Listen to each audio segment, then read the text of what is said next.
We're all going to have times of marital disagreement. Your husband's going to see something from his perspective in a way different way than you. You're thinking, this is obviously the right decision to make, the right way to do things. And you are both brought up in different households, so that's playing a part in you seeing things from a different perspective. And what are you to do? Because if you just keep on insisting that your way is right and he insists that his way is right, there's going to be a great clash. And it's probably not going to end well if you get entrenched in your position.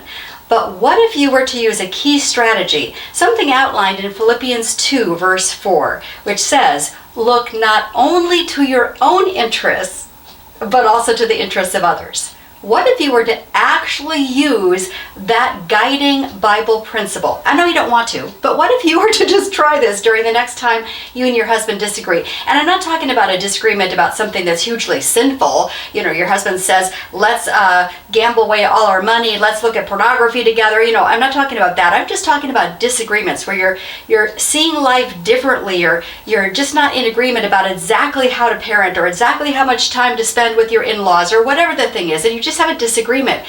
What if you were to use this key strategy in Philippians 2:4 and you actually pause and ask the Holy Spirit to help you see things from your husband's perspective?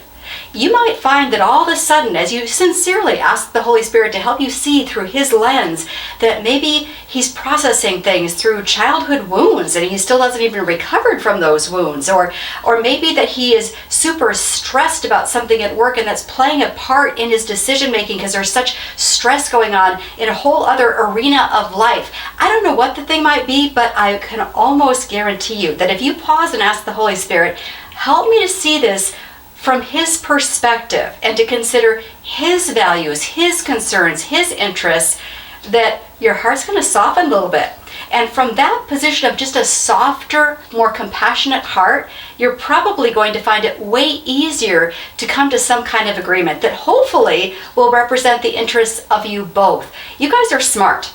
I know you can kind of brainstorm this thing and find out a way to reach an agreement, a resolution, maybe a compromise, but that's something that represents the values, concerns, and interests of you both. Just try it. A key strategy, trying to look at the perspective of the other person, even for just a moment.